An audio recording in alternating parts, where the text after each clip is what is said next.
ఖాలిదా జియా మరియు జియావుర్ రెహమాన్ తనయుడు తారిఖ్ అన్వర్ 17 సంవత్సరాల తర్వాత నిన్న స్వదేశానికి తిరిగి వచ్చి తాను ఉన్నటువంటి పార్టీ బంగ్లాదేశ్ నేషనలిస్ట్ పార్టీకి వర్కింగ్ ప్రెసిడెంట్గా చైర్మన్గా ఉన్నటువంటి తాను మెరుగైనటువంటి బంగ్లాదేశ్ను నిర్మిస్తానని, ఉస్మాన్ హాదీ హత్యకు న్యాయం చేస్తానని, అట్లాగే అన్ని మతాలకు చోటు ఉంటుందని, బంగ్లాదేశ్లో తాను వచ్చేటువంటి ఎన్నికలలో ప్రధానమైనటువంటి అభ్యర్థిగా ఉంటున్నట్టుగా అక్కడి ప్రజలు ఆయనను గుర్తించినటువంటి సందర్భంలో ఒక పెద్ద సమావేశాన్ని ఆయన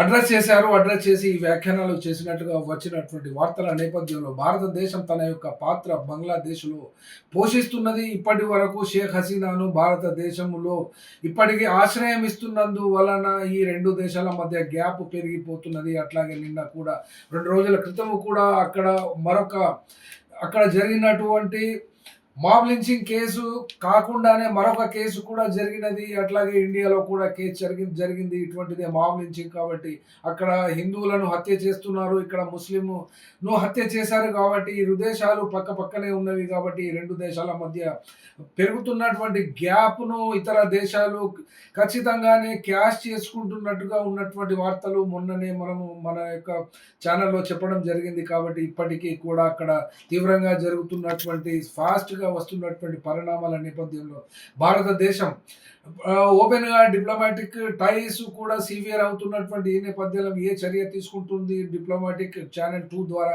అనేది ఇప్పటి వరకు అయితే ఏమి తెలియ రాలేదు.